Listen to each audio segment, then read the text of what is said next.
Salad.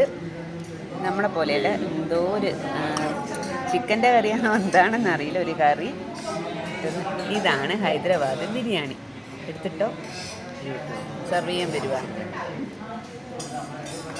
Serve ചെയ്യാൻ ആൾ വരുന്നുണ്ട്. ഇതാണ്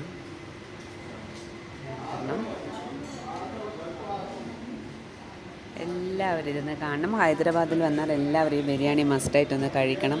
ഞാനും ഒന്ന് ടേസ്റ്റ് നോക്കട്ടെ. അപ്പോൾ ഇന്നത്തെ ഫുഡിൻ്റെ അകത്ത് ഞാനിടുന്നത് ഹൈദരാബാദി ബിരിയാണി. ചിലപ്പോൾ നമുക്ക് എല്ലാവർക്കും ഉണ്ടാക്കാൻ അറിയുന്ന ആളുകളുണ്ടാകും. എനിക്ക് ചെറിയ മട്ടിൽ ഉണ്ടാക്കാൻ അറിയാം. ഒരു റെസിപ്പി ആയിട്ട് വരും എന്തായാലും. പക്ഷെ ഇന്ന് ഞാനിതൊന്ന് കഴിച്ചു നോക്കട്ടെ.